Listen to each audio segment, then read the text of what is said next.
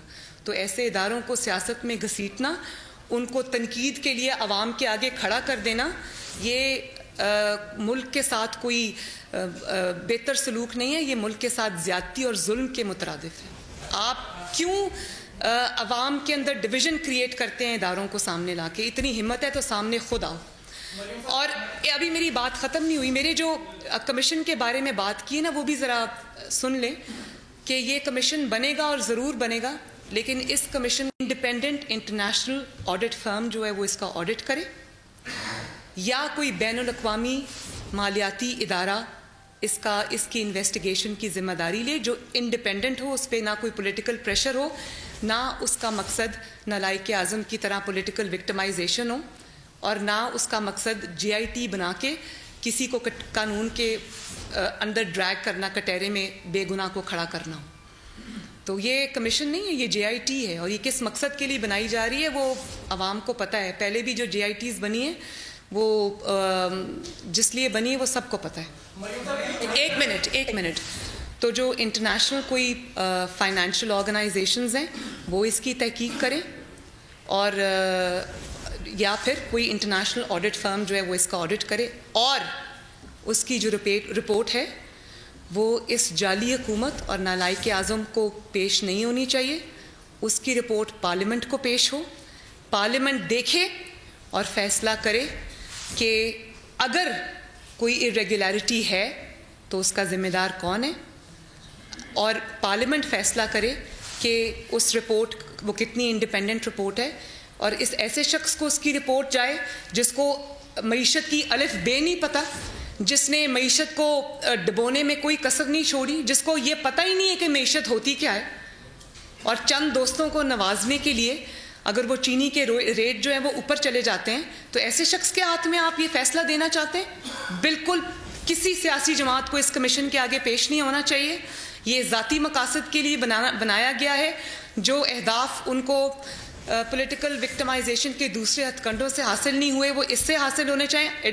Commission ضرور بنے، اور یہ میں آج کہتی ہوں کہ ضرور بنے، تاکہ ایک دفعہ کنٹینر پہ چڑھ کے جو دعوے کیے ہوئے ہیں نا، اور اس کے بعد جو اس کے بعد اقتدار میں آنے کے بعد جو خوبصورت کارکردگی ہے نا، تاکہ اس کا پول ایک دفعہ کھلے اور عوام کے سامنے دودھ کا دودھ اور پانی کا پانی ہو جائے.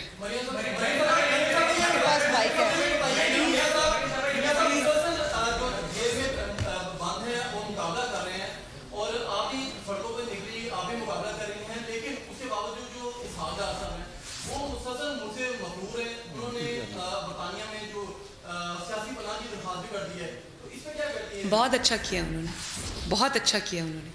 یہاں پہ احتساب ہو رہا ہو نا تو پھر ضرور اس احتساب کے آگے آ کے پیش ہوں. لیکن جہاں وچ ہنٹنگ ہو رہی ہو، جہاں پر پکڑ کے زبردستی جیلوں میں بند کیا جائے بغیر کسی ثبوت کے، جہاں مریم نواز کے لیے تو JIT بن جاتی ہے، لیکن علیمہ خان جو کہ اپنا اعتراف میرے اوپر جو مقدمہ بنا ہے وہ 19 سال کی عمر کا بنا ہے، جب میں 18 یا 19 سال کی تھی، میاں صاحب کی ڈپینڈنٹ تھی. تو جو عورت اپنا جرمانہ بھر کے اعتراف جرم کر چکی ہے، ایمنیسٹی اسکیم سے دونوں بھائی بہنوں نے فائدہ اٹھایا ہے، جو کہ اعتراف جرم ہے کہ پہلے ہم نے یہ چھپایا تھا، جھوٹ بولا تھا، اور اب ہم ایمنیسٹی اسکیم کا دونوں بہن بھائیوں نے، علیمہ خان ہو یا وہ عمران خان ہو، دونوں بھائیوں نے ایمنیسٹی اسکیم سے فائدہ اٹھایا، اعتراف جرم کیا کہ پہلے ہم غلط تھے، تو اس کے بعد ہم نے اپنا بلیک منی جو ہے وہ وائٹ کرا لیا. تو پھر JIT تو اس پہ بھی بننی چاہیے نا. تو یہ ڈسکریمنیشن کیوں؟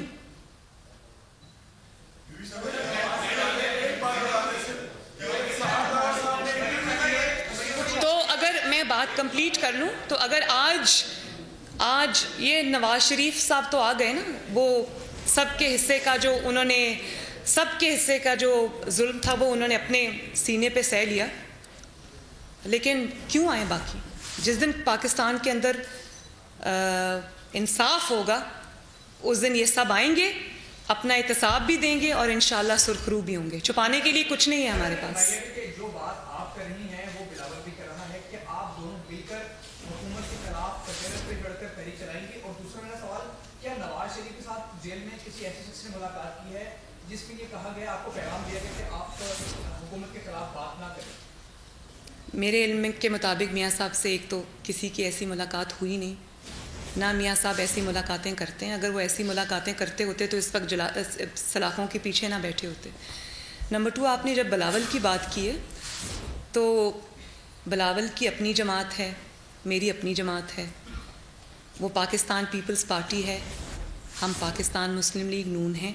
ان کا اپنا ایجنڈا ہے، ہمارا اپنا پولیٹیکل ایجنڈا ہے. ان کا اپنا مینیفیسٹو ہے، ہمارا اپنا مینیفیسٹو ہے. ان کی اپنی پالیسی ہے، اسٹریٹجی ہے، ہماری اپنی پالیسی ہے، اسٹریٹجی ہے.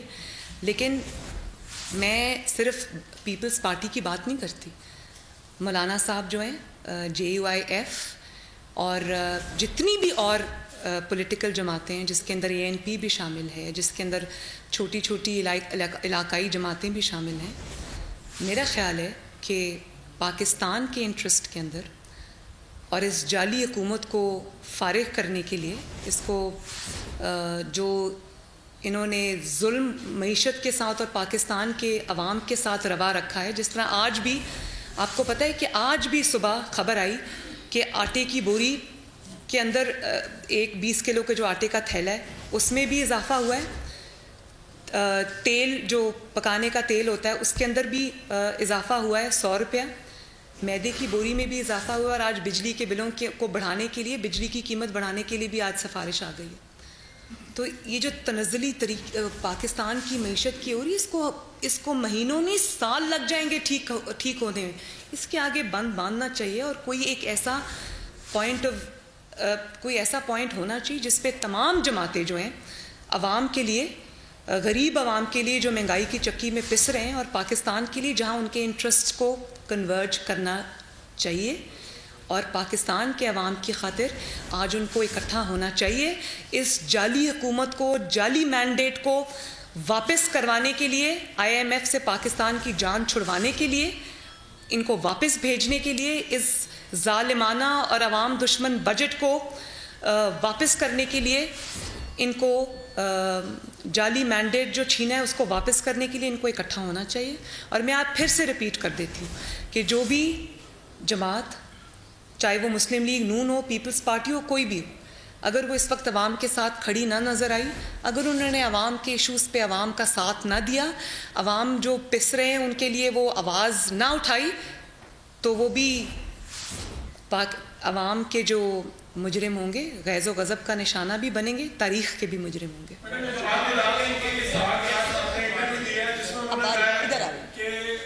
شہباز شریف صاحب اور اسحاق ڈار صاحب یہ دو لوگ گئے تھے جنرل راحیل شریف کے پاس اور کہا تھا کہ ایکسٹینشن آپ کو نہیں دی جاتی، جس کے بعد ہمیں انتقام کا نشانہ بنایا گیا۔ آپ اس موقع کو تصدیق کرتی ہیں کہ تردید کرتی ہیں؟ جنہوں نے دیکھیں، میں اس موقف کی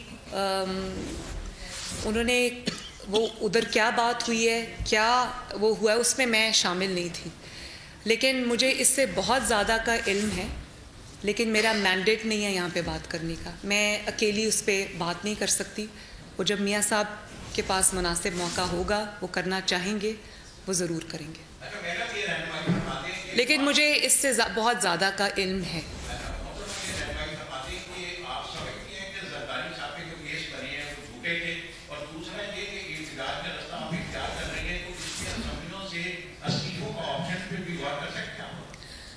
دیکھیں، جھوٹے تھے یا سچے تھے، مجھے اس کا علم نہیں ہے۔ مجھے صرف اعتراض اس بات پہ کہ وہ باقی ان کے تو اوپر ابھی کہتے ہیں نا کہ انویسٹیگیشن کا جو سٹیج ہے اس پہ ان کو گرفتار کر لیا گیا ہے، لیکن میں یہ ضرور جانتی ہوں کہ جن پہ چوری ثابت ہو چکی ہے، جو خود اس کا اقرار کر چکے ہیں، وہ قانون سے ماورا کیوں ہیں، وہ قانون سے بالا تر کیوں ہیں۔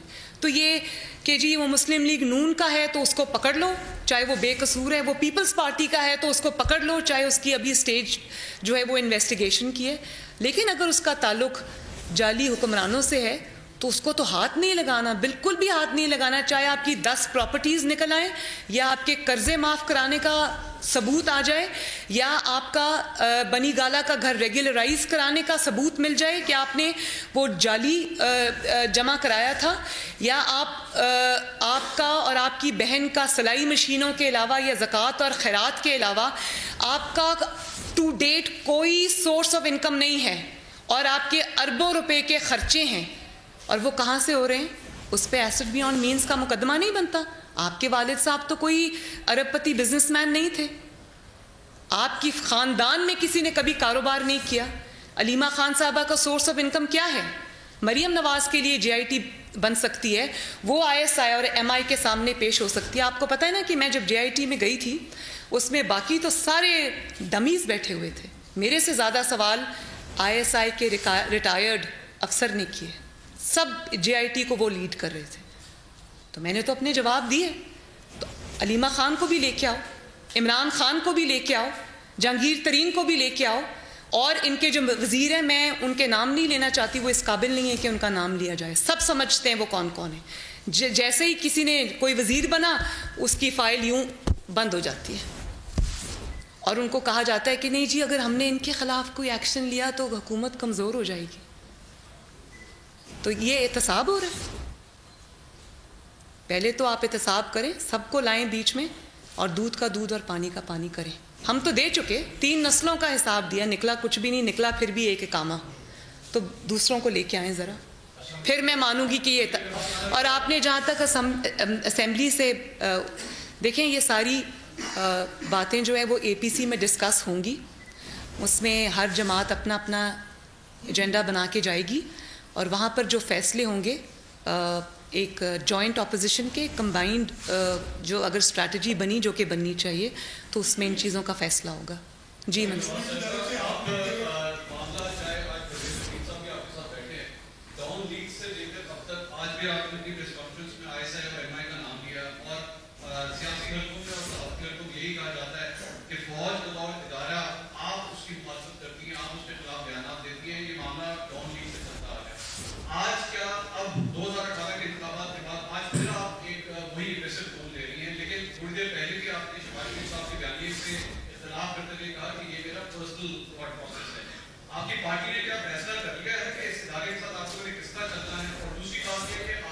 پہلے ایک بات کا جواب دے دوں، دوسری پھر آپ پوچھ لینا۔ دیکھو بڑا امپورٹنٹ کویسچن ہے یہ، اور یہ بطور اس میں پارٹی کا موقف لانے کی مجھے کوئی ضرورت نہیں ہے۔ آپ بطور پاکستانی، میں بطور پاکستانی، آپ نے کہا کہ آپ تنقید کرتی ہیں فوج پہ، میں نے کہاں تنقید کی ہے فوج پہ بطور ادارہ؟ میں تو یہ کہہ رہی ہوں، آپ بھی کہیں گے، آپ سمجھتے ہیں کہ فوج کو یا ایم آئی کو یا آئی ایس آئی کو گھسیٹنا چاہیے سیاست میں؟ اگر میں آج آپ سے بھی سوال کرتی ہوں بطور پاکستانی، ذرا بتائیے گا پلیز، آپ سمجھتے ہیں کہ ایسا ہونا چاہیے؟ ہاں نہ کریں نا، نہیں آپ ہاں نہ کریں، پہلے مجھے بتائیں۔ نہیں میں چلے، آپ نے مجھ سے سوال پوچھا، میں بھی آپ 1 منٹ کے لیے بھول جائیں کہ میں مریم نواز ہوں، آپ ایک منٹ کے لیے سمجھ لیں کہ میں اور آپ 2 پاکستانی بیٹھے ہیں۔ آپ سمجھتے ہیں کہ ایسا ہونا چاہیے؟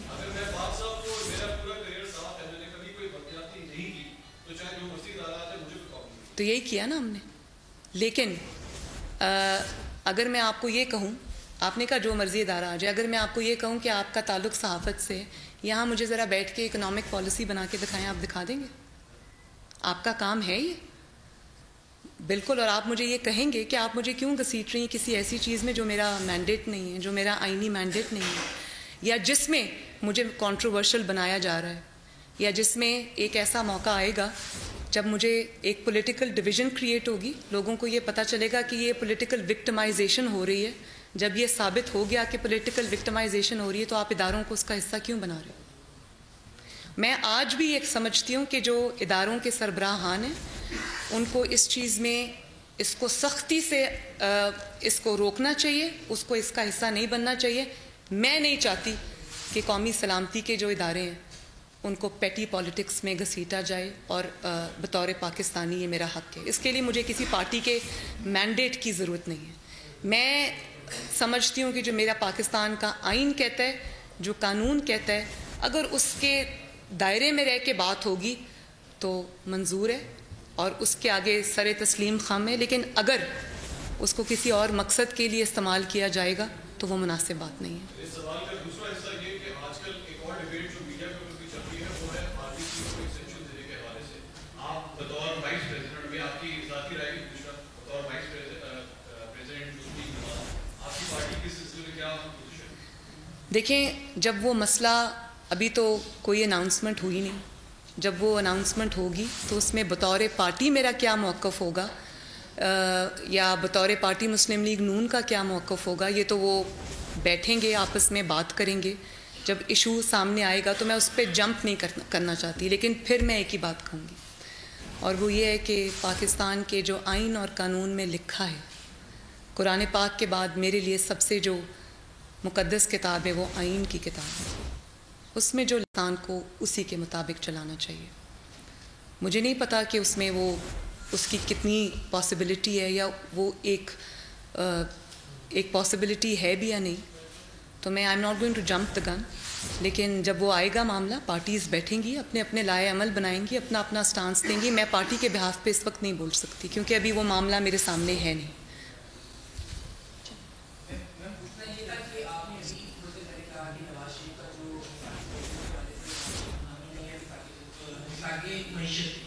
تو کیا شہباز شریف میثاق معیشت کی حامی ہے؟ کیا شہباز شریف کو نواز شریف کا جو بیانیہ ہے وہ؟ دیکھیں میری بات سنیں، میرا تو بیانیہ بہت سمپل ہے، نواز شریف صاحب کا بیانیہ بھی بہت سمپل ہے۔ وہ یہ ہے کہ جعلی تو جعلی ہوتا ہے، اور جعلی مینڈیٹ کو صرف روکا جا سکتا ہے، ریورس کیا جا سکتا ہے، اس کو دوام نہیں دیا جا سکتا، اس کو آنے والے وقت کے لیے ایک پریسیڈنس نہیں بنایا جا سکتا، نہ بنانا چاہیے۔ تو میں لیکن کیونکہ پارلیمنٹ کے فلور پہ معاملات کو ایز اپوزیشن لیڈر نہیں چلا رہی، میاں صاحب کا ایک بہت واضح موقف ہے اور وہ بھی یہی ہے جو میرا ہے۔ جعلی حکومت سے نہ وہ آپ کو کچھ دے سکتی ہے، نہ آپ کو اس کو ایک بیل آؤٹ پیکیج دینا چاہیے۔ لیکن شہباز شریف صاحب کیونکہ اپوزیشن لیڈر ہیں، میں نے آپ کو پہلے بھی کہا کہ ان کے پیش نظر کچھ ایسے معاملات ہوتے ہیں جو میرے پیش نظر نہیں ہیں، جن کی مجھے ضرورت نہیں پڑتی۔ یہاں پہ بیٹھ کے بات کرنا بہت آسان ہے، وہاں پہ ہاؤس کو جا کے چلانا اور اس میں جو رکاوٹیں اس کو دور کرنا ایک فرق بات ہے۔ لیکن میرا اور میاں صاحب کا جو موقف ہے وہ میں نے آپ کو بتا دیا. اور یہ بھی کوئی نون وہ نہیں ہے کہ شہباز شریف صاحب بہت پریگمیٹک پولیٹیشین ہیں, اور وہ ان کا ایک ہمیشہ ایک ڈفرینٹ پوائنٹ آف ویو بھی ہوتا ہے جو کہ اس کو وائس کرنے میں, اور کبھی انہوں نے کوئی میرا خیال ہے لگی لپٹی نہیں رکھی. سب جانتے ہیں کہ ان کی اپروچ ایک فرق ہے. ظاہر ہے جب ایک 4 بہن بھائی ہوتے ہیں, چاروں کی اپروچ فرق ہوتی ہے, ان کی سوچ فرق ہوتی ہے, لیکن وہ پارٹی فیصلوں کے وہ بھی پابند ہیں, وہ بھی ڈسپلن میں. وہ بھی نواز شریف جیسے کہ کہا جا رہا تھا کہ وہ یہ کر دیں گے وہ کر دیں گے, وہ اپنے بھائی کے ساتھ بہت لائل ہیں, وہ پاکستان کے ساتھ بہت لائل ہیں, وہ PMLN کے ساتھ بہت لائل ہیں. اپروچ کا فرق ہو سکتا ہے اور اس میں ایڈمٹ کرنے میں مجھے کوئی شرم نہیں ہے, کوئی آر نہیں ہے. یہ ڈیموکریسی ہے. جب میں جمہوریت کی بات کر رہی ہوں تو مجھے پارٹی کے اندر بھی جمہوریت ہے, وہاں پہ باتیں ہوتی ہیں, آخری فیصلہ نواز شریف صاحب کا ہوتا ہے. ٹھیک ہے جی, شکریہ جی.